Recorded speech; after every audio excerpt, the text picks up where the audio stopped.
জনগণের বিবেকানন্দ তৃতীয় অংশ বা পর্বের পরবর্তী অংশ। ওদের আগ্রায় একটা দোলনা টাঙানো দরকার। একদিন নরেন বন্ধুদের নিয়ে দোলনার খুঁটি পুঁততে চেষ্টা করছে।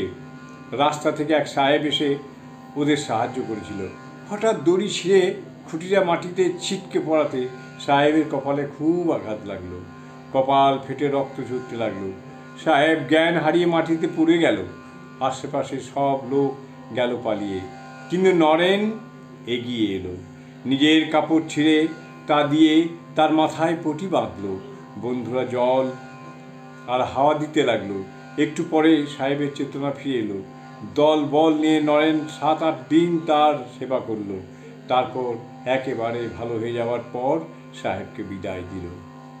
16 বছর বয়সে এসে প্রবেশিকা পরীক্ষায় পাশ করলো প্রথম বিভাগে। তারপর ভর্তি হলো কলেজে। বিস্তর ইংরেজি বই আর তার পড়তে হয়। কলেজে ভর্তি হওয়ার পর বিস্তর ইংরেজি বই এখন তার পড়তে হয়। নানা বিষয়ে বড় বড় সব বই। FA পাশ করে সে পড়তে লাগলো বিয়ে। এ সময় নানা দেশের দর্শন শাস্ত্র খুব ভালো করে পড়ে ফেলল।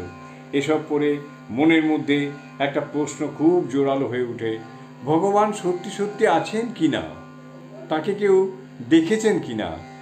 এক বইয়ে তো এক কথা লেখে। কাজেই বই পড়ে তো এর জিজ্ঞাসার জবাব মিলছে না।